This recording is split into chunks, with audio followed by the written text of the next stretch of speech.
Welcome, everybody, to Beyond the Crucible. I'm Gary Schneeberger, the co-host of the podcast and the communications director for Crucible Leadership. And you have clicked play. We hope you've clicked subscribe to a podcast that deals with a subject most of us know all too well, Crucible Experiences. Now, Crucible Experiences are those things in life that are painful, traumatic, can feel like they take the wind out of our sails, can feel like they take the trajectory out of our lives, that they put us on a path that we necessarily didn't want to go on. And we talk about crucible experiences here because we believe, and our experience and the experience of our guests has shown us that if we learn the lessons of our crucible experiences, and if we apply those lessons moving forward, we can not only move, as the title of the show says, we can not only move beyond our crucibles, but we can move into a more rewarding life that's rooted in our vision and our values, that helps other people, and that ultimately leads us on a path to significance. And today's episode is pretty special because it's the second part of a conversation that we began last week with the host of the program, Warwick Fairfax, who is the founder of Crucible Leadership, and his guest, Nancy Koehn.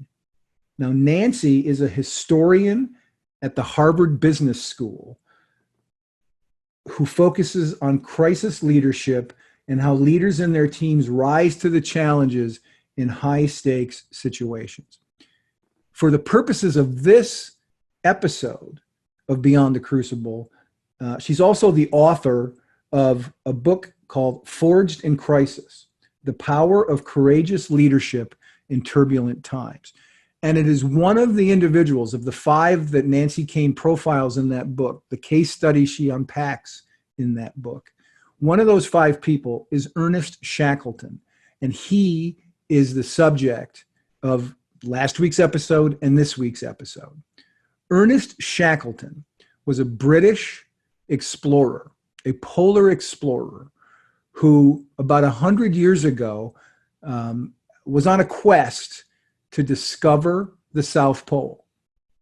The problem was another explorer, a rival explorer, discovered the South Pole first. But Shackleton had Arctic exploration in his blood. So he wasn't going to give up on still traversing that area. So he hatched a mission in 1915 to travel across Antarctica. And the plan was to leave early in the year. When others found out about Shackleton's desire to leave early in the year in 1915 to travel across Antarctica, they told him, maybe you don't want to do that. The pack ice, the ice floes are looking pretty bad this time of year, and going south might not be the best idea for you or your men.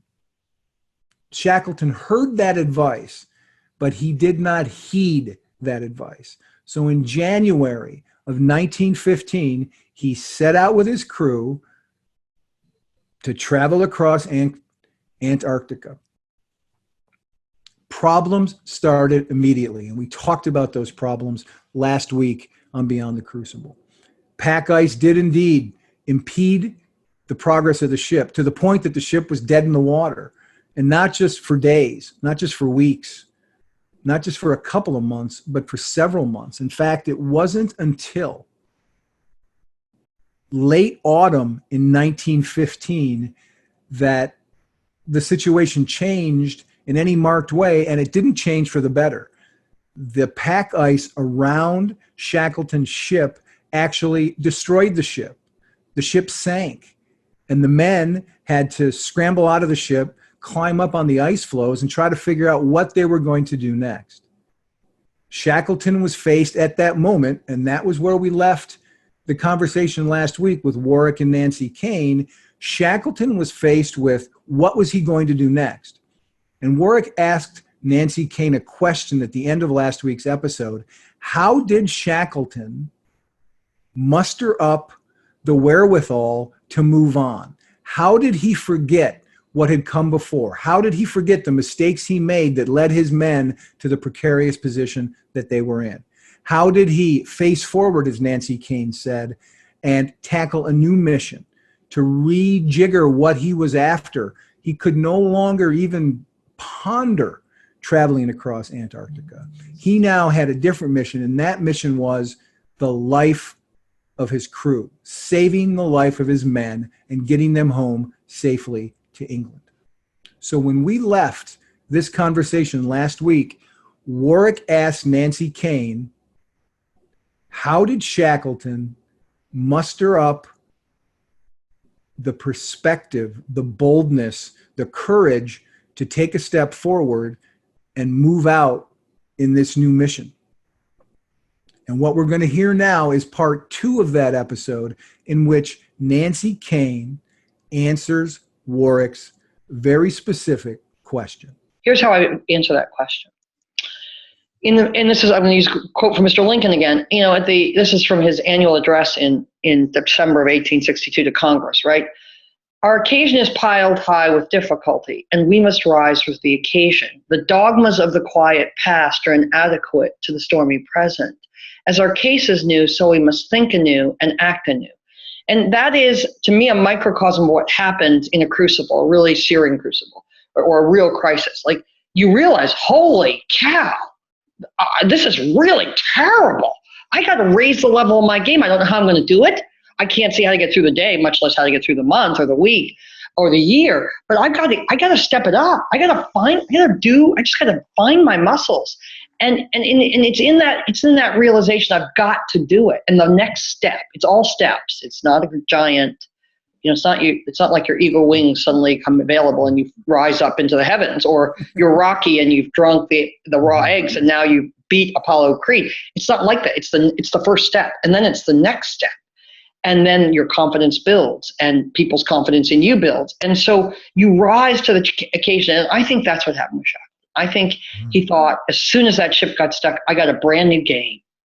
What are my key priorities here? My key priorities for him initially were morale of my men, since suddenly everything stopped. Where we were going is over. What are we going to do? How do I keep them from doing what the men did on Scott's expedition under weak leadership, which is kind of collapse inward into disunity, and then the disaster that can happen from that in life or death situations. So, and then you deal with that, and then you're like, oh, the ship's going to collapse. It's going to get cracked. We're going to be without a ship. Then what do we do? And so this constant kind of meeting with the self to say, we're going to figure this out next, and then we're going to figure this out. And in the doing of all that, you are stoking, you are building, you are lifting, right, the 15-pound weights of those muscles, and they are getting stronger.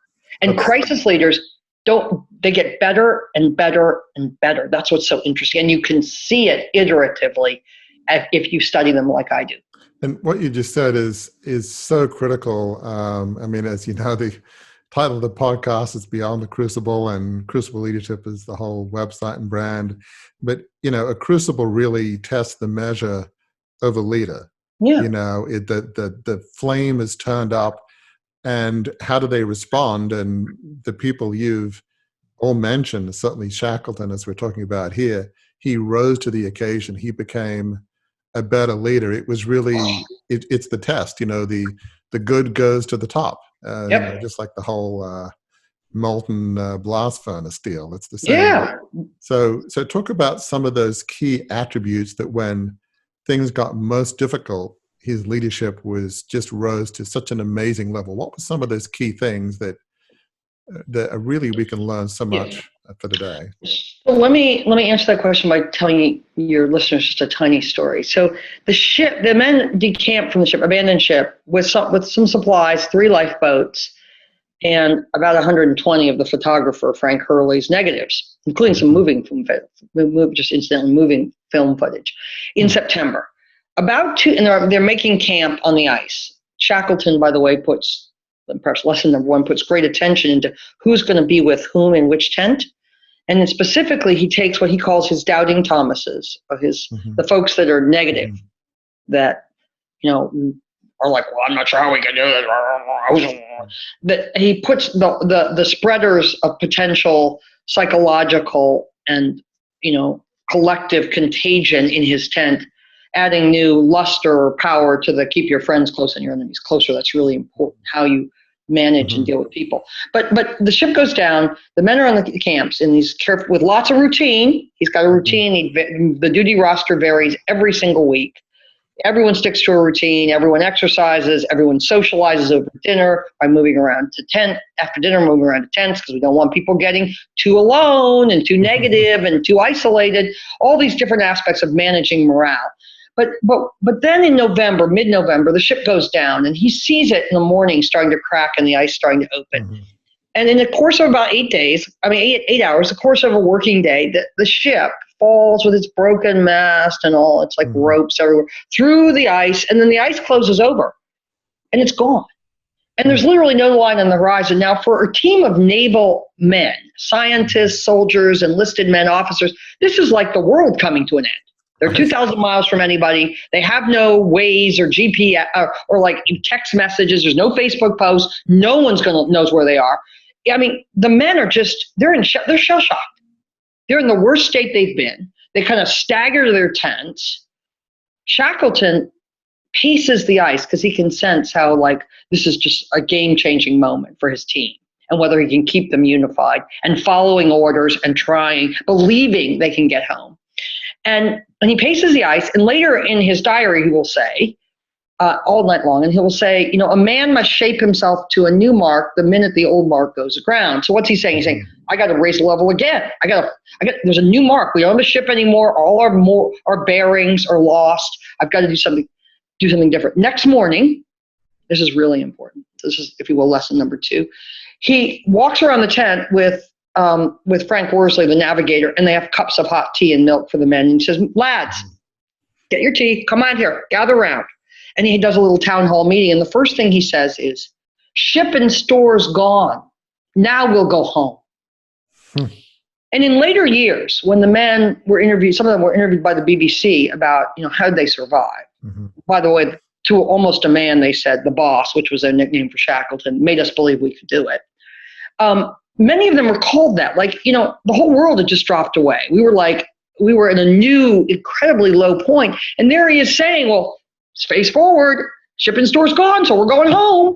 And that kind of ability, second lesson, for the leader to show up, no matter what he was feeling inside. We know he's pacing, he was anxious, he was uncertain, he didn't know how he was going to shape himself to a new mark. To show up before his men confident, strong, looking out after their welfare, right? Facing forward, that is incredibly important. Because in a crisis crucible, everything is magnified impact. Everything is heightened. So how the leader, how you show up for yourself actually affects, your ability to access your resilience muscles. So I think that was really important. He showed up every day, no matter whether he slept or not, with his courage muscles, tight, and the men believing that he knew what to do next. That was really important. A third thing that he did that I think was very, very important was to manage the energy of his men. We never talk about that, but energy is really important to morale, and morale is really important to action and unity. And so, for example, he knew how to, when men seemed to be flagging after dinner, he knew he'd like say, let's have a dancing contest on the ice. Or let's play the banjo. He insisted when they left the ship that they keep this banjo from one of the enlisted men because it was mental medicine. And he would try and get the men involved in something that was a kind of recovery, social recovery exercise. Or to use an even more pointed example, on a boat journey that he and 5 other men will make in 1916 to get help, he would see a man flagging, his energy flagging, his spirit starts to fall, and he'd order up hot milk for everyone. And, what he was doing was just like a mother kind of, soothing a child by giving them something to drink or soothing a partner. But he would never single out the man because he didn't want that person to be embarrassed. So he just had this depth understanding of energy and its relation to how we feel and how confident we are. And he used that over and over and over again to literally manage the energy and take care of his flock. So that's something else that's very, very important about his leadership. And I mean, he's learning all this at a time where, I mean, I can't imagine there were many books about, leadership empathy, in the early 1900s. It would have been much more mechanistic than, obviously the Yep. science of leadership has gone on a lot since then. But he just seemed to learn about, as you said, the importance of starting with the internal, managing himself. Just, just saying to the men, we'll get you home. I mean, the chances of them getting home and, when they were locked on the ice and, 1915 was like 1 billion to 1. I mean, it would be like almost zero. No communications. Yeah, no, right. But yet somehow he led them to believe in the virtually impossible, which is remarkable to me. So two comments on that, I think important insight work. First, many years ago, I stumbled on this definition of real leadership that I love. It's at the beginning of the book, and I can claim no credit for it other than stumbling on it. It's from an American writer named David Foster Wallace, who wrote this in a Rolling Stone article many years ago, and he was following John McCain around on the campaign bus when McCain was running in 2000, making his first run for the presidency. And he said, this is what David Foster Wallace wrote: real leaders are individuals who help us overcome the limitations of our own weaknesses, selfishness, laziness, and fears, and get us to do harder, better things than we can get ourselves to do on our own. I think this is just such a great definition, and it's with me always. And it describes Shackleton very well. So what he was able to do is he kept raising the level of his game without textbooks, without Harvard Business School seminars, right? Without in the chivalric code of the British Navy, for God's sakes. Empathy was not a word we were teaching people. As we put stripes on their navy blue coats, right? But the fact that he could do these things and keep raising his level of the game, including lots of improvisation, right? Lots of powerful signaling, because he knew that men take signals from what he did, not just words, not just actions. He was in a sense, helping the men do harder, better things than they could get themselves to do. And so when, the BBC says, how did you do it? In the 1930s, when they come back and interview all these survivors, they say the boss made us believe we could do it. It's a perfect illustration of the impact a leader can have by, as Bono, the rock singer, once said, making the impossible possible. And that is the most, kind of nurturing or empowering aspect of my research. I have discovered all kinds of people, including Churchill, let's not forget, late May 1940, who make the impossible possible by learning how, in a crucible, to raise the level of their game and help others do the same thing. Absolutely. So that is the potency of great leadership in crucibles. And that is such a great connection you make there, Nancy, in sort of May, June 1940.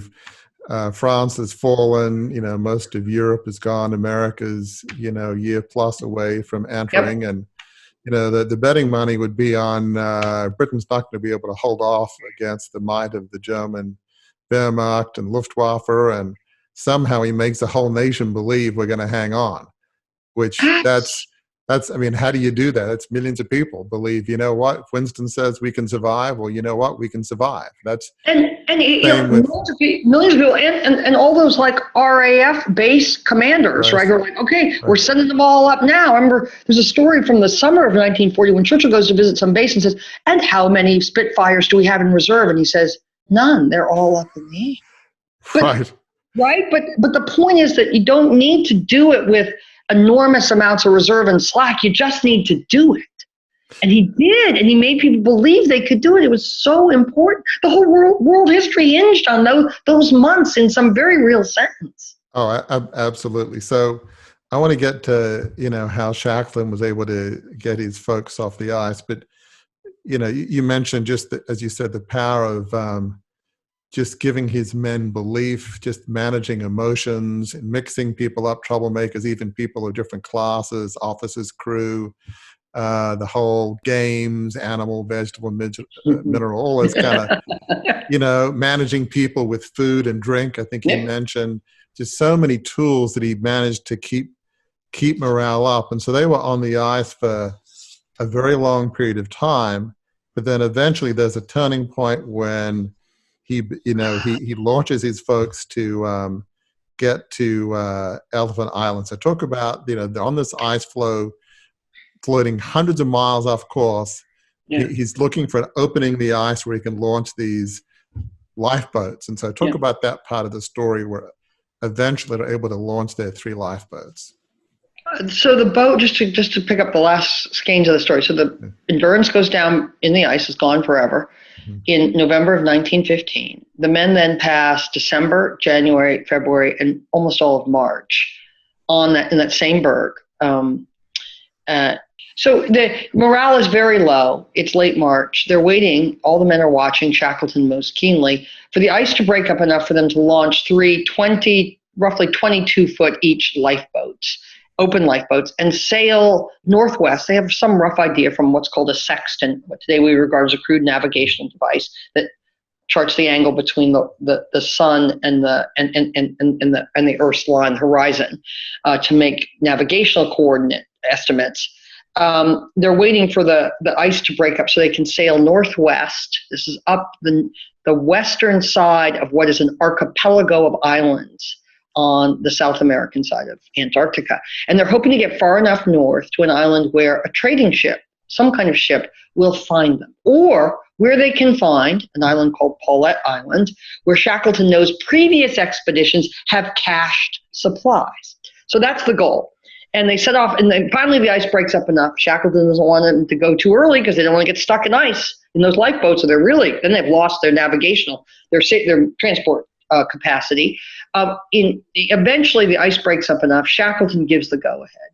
And with water that they've melted from ice in barrels and supplies, they leave their camp. And they have some supplies, and they head northwest. It's an incredibly horrible journey that lasts 5 nights and 6 days. And in the end, the first 3 days, they just basically go around in a circle, and then eventually, as they get close, Shackleton fears the men are dehydrated. Some of them have probably the early stages of dysentery from contaminated water. Their eyes are glazing over. He's worried he's going to lose them. It's terribly cold. And Shackleton decides to sail quickly and to an island much farther south than he hoped to reach, an island where no one will find them. Basically it's a big rock in the South Atlantic called Elephant Island. And that's where they end up in early April 1916. It's the men's first moment on dry land since December 1914. There's fresh water. They're ecstatic to be on dry land. They stagger up, drink, immediately set up camp, and then Shackleton starts trying to rehabilitate them physically. But he knows, here we go, lesson number 4, you don't get a straight like GPS map to get out of a crisis or a crucible. You navigate point to point with lots of uncertainty and lots of pivots. Shackleton's like, no one's going to find us here. I need the next step.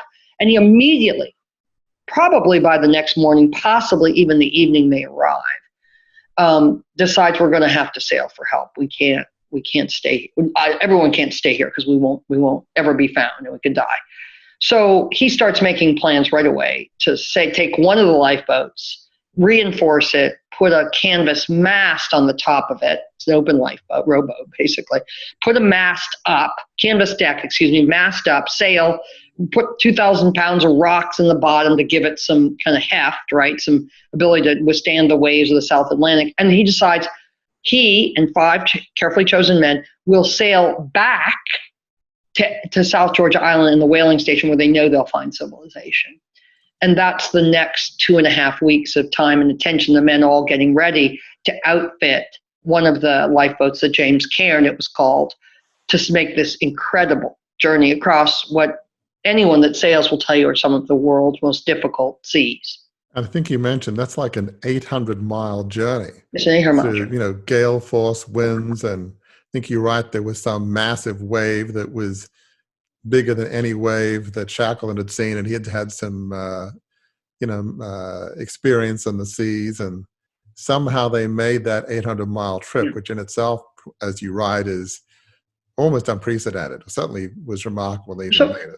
It's still considered the greatest open boat journey in the history of navigation. That's a long, long history, my friends. Several years ago, an explorer and an environmentalist named Tim Jarvis reconstructed the journey with a carefully reconstructed boat, same supplies. Now they had a big diesel-powered steamship following them for safety and things, and they barely made it. Right, so no one's really done it as Shackleton did, even Jarvis, and he's an extraordinary seaman and an explorer. And they get, this is April 20th, 1916. They get to South Georgia. The rudder is damaged. The boat has been banged around in a hurricane a few nights before they arrive at South Georgia. Hurricane so bad that it actually sinks a 500-person passenger boat that's about 300 miles away. They don't know that. And so they have to tuck in, they have to dock or come into the island on the opposite side of the island from the whaling station, which is where help is. The rest of the island's all uninhabited and completely uncharted.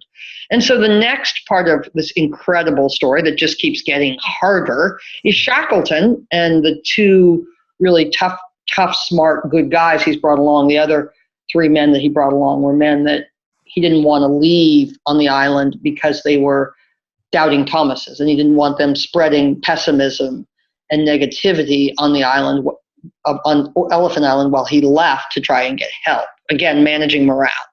So the next part of the story is Shackleton and his two men, companions, Tom Crean and Frank Worsley, take some nails out of the boat, make some impromptu crampons by nailing those nails into the bottom of their boots, set out with some rope and basically a kind of kerosene lamp and a small kerosene fire, and they set out over this, and it's just this incredible 36-hour journey across this mountainous island where they're almost dead a couple of times, including, I'll give you one example of improvisation. Another important aspect of Crucible, leading ourselves in Crucibles and leading others, is they get too high and nightfall's coming, and Shackleton's worried they're going to die at so high an altitude, and they can't get down fast enough. So Shackleton says, let's just sled down. And they coil up this big rope, flat, like a rug made of rags, and they sledge down into the darkness, not knowing what they're going to find. And they fall more than 2,000 feet in like 18 seconds, and they fall into a snowbank, safe, right, in a much lower altitude, much warmer, and they stand up solemnly and shake hands and carry on. And after 36 hours of trudging, they get to the whaling station, and they knock on the door. And no one recognizes them because everyone's given Shackleton up long ago for dead. The men haven't shaved or bathed in months. And Shackleton's first question is, when did the war end? And the clerk there at the whaling station said, it's still going on. The world's gone mad. And so then the next chapter of the story is Shackleton's, again, it's so incredibly hard that even Shakespeare couldn't have thought this up. Right, or some disaster film screenwriter. His next chapter is to try and get a boat that can get back through the waters that they just traversed to get his 22 men still left on Elephant Island. And he spends so that's May 10th when they get to the whaling station.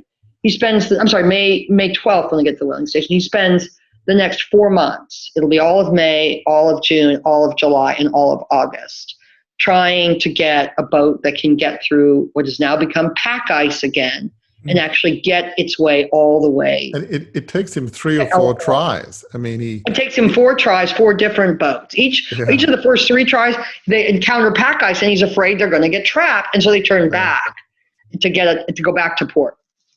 So talk about the scene. I think you're right. Maybe is it August 1916? Yes. Where he finally is on the steamer, I think you write the Yelcho from the Chilean government, London, and he's pulling in, and the men see him. Talk about that scene, because that's like months after he's left. Yeah. It's incredible. It's so, like, even telling it right now, I take a deep breath because it's so incredible. So he had gone gray with worry. In the interim, he'd started to drink. Shackleton could put it, could put back 1 or 2 in London, but he hasn't drunk thus far on the expedition. But he starts drinking. He's so worried. He goes gray, and he has this basically a tugboat from the Chilean government where they have gone and gotten the boat, and they're coming back from Santiago to Elephant Island, and the men spy the boat. They're outside picking up barnacles to make soup because they're out. They don't have any penguins or seals and they're running low on food. And they spot a ship, and all the men pour out from these overturned lifeboats that they're using as shelters, and they built kind of these bivouacked kind of shelters, and they pour out, and Shackleton's on the steamer with Worsley and Koehn, these two men that had accompanied him all the way, and he starts counting the men, and he gets to 22, and Worsley said it was like he lost 30 years off his face. Like his face breaks into the smile, the wrinkles disappear, and he says, oh my God, all 22, they're all alive. He jumps into a lifeboat from the tugboat, the Yelko, and he starts sailing and saying, lads, I'm here. And he starts throwing cigarettes from the boat to them as they get there. They all pile on really quickly. He doesn't even go ashore to see the setup.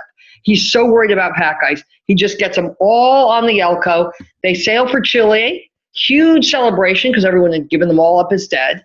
And then they sail on to London, where it's August 1916, and World War I is still raging. And a number of the men, most of the men on the expedition who have lived through this incredible survival story, enlist. And the last kind of piece here is tragically, or not the last piece, but the last piece of this expedition piece is tragically 2 of those men are killed in combat almost right away. So it's like to do all that and then die of machine gun fire. But that's what happened. You mentioned some of them like weeks after they got back. It wasn't very long. It was incredible. The last chapter I find really interesting is Shackleton, I guess, hadn't kind of got over the polar bug, even though, it's after World War I, society has fundamentally changed. Yeah. The world is different. The whole polar exploration fever is gone, like many things have gone. The world is totally different,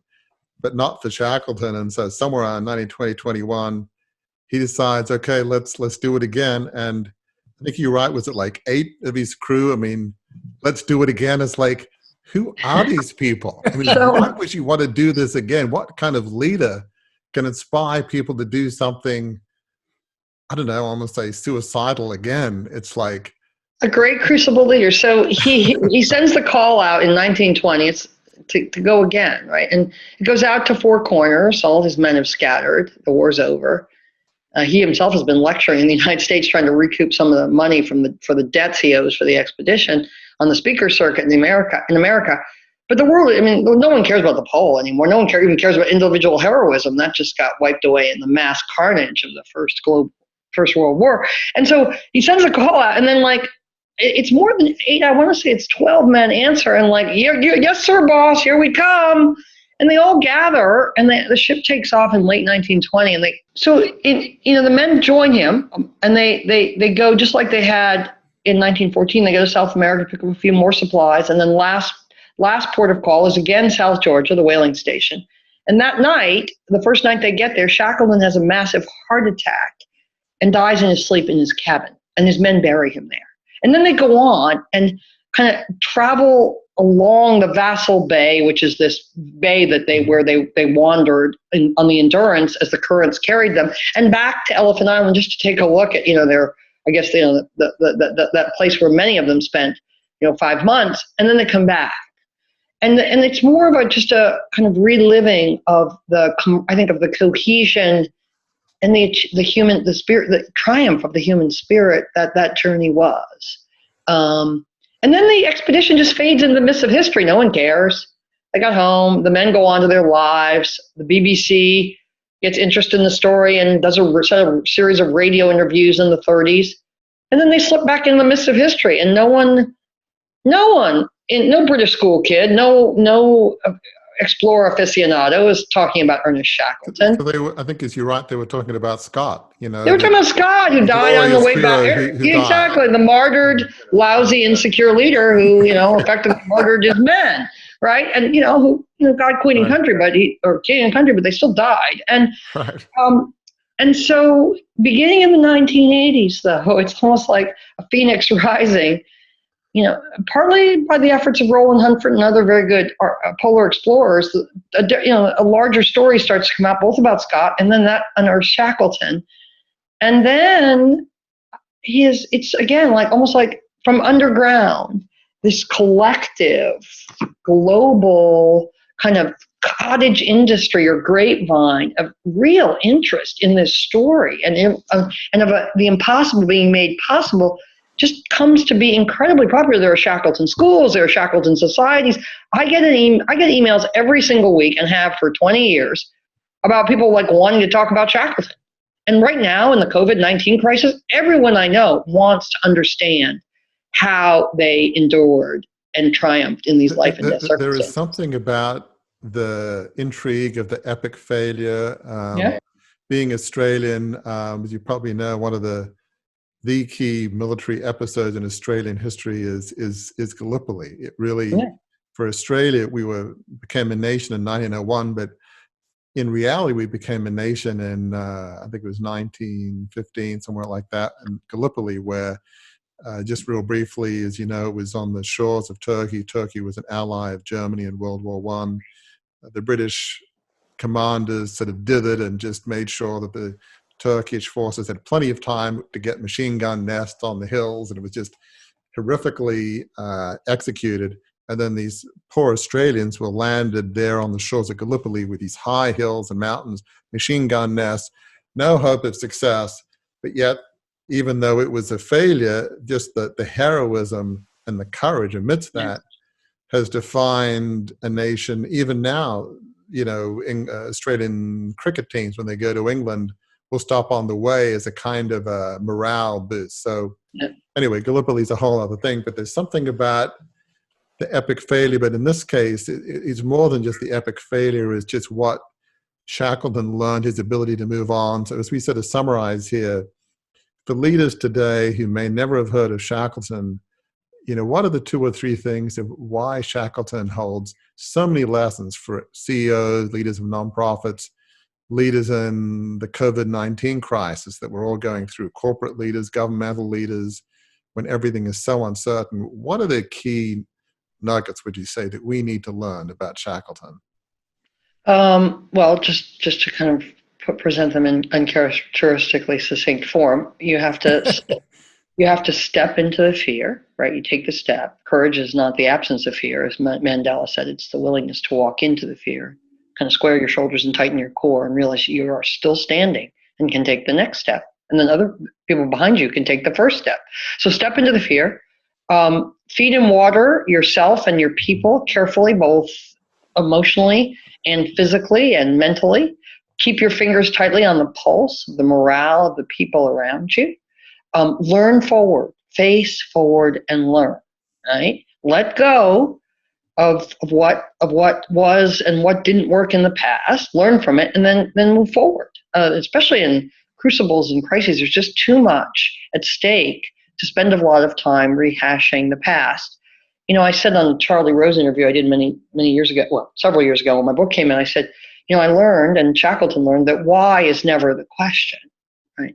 Why me? Why this? Why the suffering? Why the calamity? Why the failures? It's never why. It's what can I make in this wreckage, and how can I redeem, reclaim, and just as a crucible, it's about, high flames, literally, and its ability to kind of reshape things. How can I, be forged into something better and stronger and more committed to service? Another lesson that's really important in Shackleton that we haven't talked about, that I see over and over in these leaders who make these ordinary people who do extraordinary things, right? Or these people that make the impossible possible, is they ultimately, in the doing, in this forging, in the crucible, cross the bridge from the narcissistic, I need to do this, this is my bullet list, this is my agenda, this is my career. They cross the bridge to a more powerful place called thou or we. So you discover, these people each discover, Lincoln discovers it, all that narcissistic quest for public office and power becomes, I got to save the Union. We have to save our country, right? And it's the crossing of that bridge from I to thou or I to we. When you discover that who your most powerful, most luminous, most noble self is actually in service to others, and that's the best way to serve yourself, that you find your ruby slippers, right? The secret weapon, your superpower that you'd never known you'd had. So Shackleton discovers that and keeps growing in that commitment to the mission with God as my witness, I'll bring them all home alive. And then, last but not least, this ability to keep improvising and pivoting, right? Improvising with, okay, well, we're gonna sail for Elephant or South Georgia now, improvising for, we'll sledge down the mountain so we don't freeze up here. Improvising, but always in service to this worthy mission. I will bring them home alive with come hell or high water, I will do it. And that, of course, that always the constant engagement with the mission, right, helps shore up your endurance muscles and your ability to say, as Shackleton once said, I just love this, obstacles are just things to overcome after all. Right? That's a really empowered statement. So all those things are really critical to individuals in a crucible who will ultimately use that experience to lead other individuals in a crucible. But just to summarize here, because I know we need to probably bring it to conclusion, but to me, a crucible really tests the mettle of a leader. With these 5 people, they became better people. They became maybe there were the raw materials there, who knows, Yep. but somehow it forged them into something that they weren't before that. As you say very well, the ability to move forward, not brood on the past, the ability to realize it's not about me, it's about other people, it's about, as we say in Crucible Leadership, a life of significance, a life on purpose, focused on others.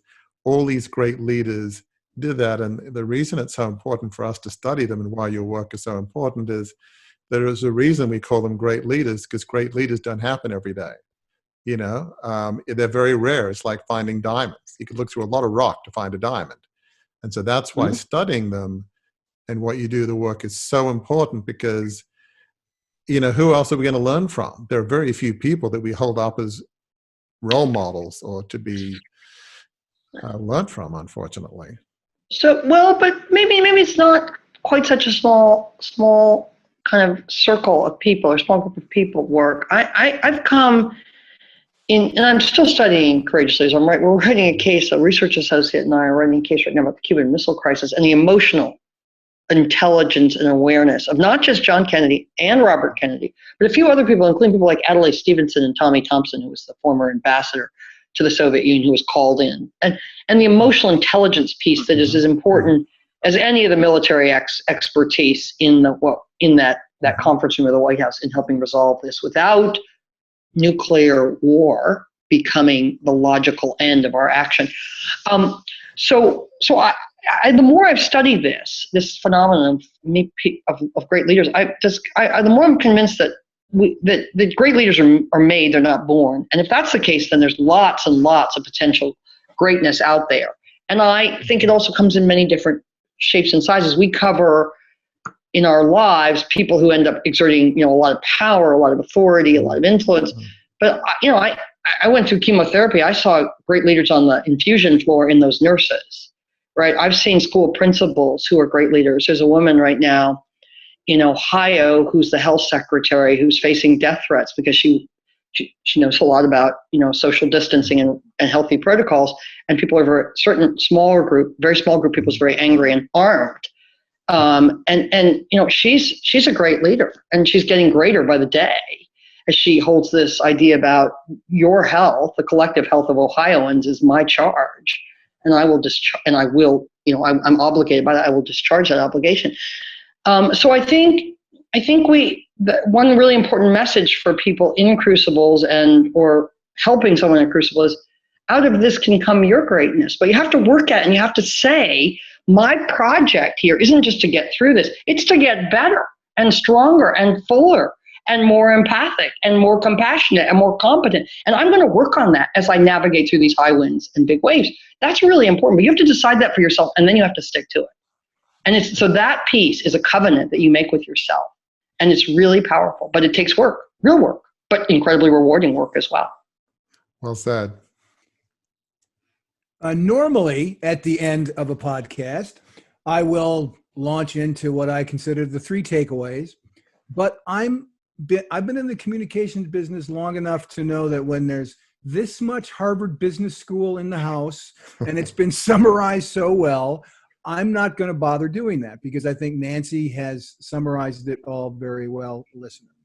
I will say 2 more things. The second one, Nancy, I'm going to give you the chance to let people know where they can get your book. But the first thing I want to do to kind of draw the balloon strings together of everything that we've talked about here is to say something that Nancy says in her book, listener, and something that we say on Beyond the Crucible all the time. Because I think one of the joys of co-hosting this podcast is seeing people from different backgrounds, different Crucible experiences land at the same place without ever having communicated. So here's what Nancy writes in her book. She says, it takes reserves of emotional awareness and discipline for leaders to balance attention to the path ahead with knowledge gleaned from the past. Here's what we say at Crucible Leadership. Learning the lessons of your crucible to chart a course to a life of significance is critical. 2 ways of saying sort of the same thing. Balance what came before with what lies ahead and focus on a life of significance. Nancy, I would be absolutely remiss if I didn't let the listeners know how they can learn more about you and get this fantastic book for themselves. Well, let me answer the second thing first. The book is fantastic, not because I wrote it, it's because these people live such brave lives, and they're loving lives as well. These are not just superheroes with cloaks and leaping tall buildings. These are ordinary people who lived magnificent lives, and they're inspirational. It was an inspiration to me just to have the privilege to write about them. So it's available almost anywhere books are sold. I read the audio. If you like books where if you like audiobooks and you like the audience to be the voice, I choke up a little bit at the end about Rachel Carson, so that's just a little tease. And then I have done an extraordinary amount of media, videos. I have a very active social media life, which I conduct purely around lessons of leadership. So there's no pictures of my horse or my dogs or my outfit problems or eating too many potato chips. There's no vitriol or exuberance. There is lessons every day. Right now I'm running a classroom that you can find on Instagram, Facebook, LinkedIn, and Twitter. Every day, a new lesson, leading yourself in crisis, insight number, we're up to 64, and with resources there. And then my website, which is just launched in a new form, is called nancykoehn.com, and it has videos, articles, podcasts, radio interviews. I do a regular spot on NPR, and we have links to all of those on all kinds of leadership topics. So there's just a plethora of material for the interested listener. And for folks who are listening, and as I often say about Warwick, since he has a silent W in the middle of his name, Nancy Koehn, so you know, is spelled, listener, Koehn. Thank you for that. And those social media accounts that Nancy talked about, as well as her website, it's nancykoehn.com, nancykoehn.com. And with that, listener, we're going to close this truly stupendous episode, hopefully an insightful episode of Beyond the Crucible. We thank you for spending time with us. Warwick and I would ask a favor that if you enjoy what you heard here today, if you enjoy the things that you've heard before, if you've learned something from it, if you've gained some insight and some hope, we ask that you click subscribe on the podcast app that you're listening to, because that does 2 things. 1, it makes sure you don't miss another episode ever. And 2, it allows us to reach more people with the information like we shared today. So until the next time that we're all together, listener, thank you for spending time with us. And remember that Crucible experiences, like the one that we talked about, that Ernest Shackleton went through, are the most painful things that we can endure in our lives. But they're not the ends of our stories. In fact, they can be the beginning of our stories if we learn the lessons of them and apply them, because they lead to a life of significance.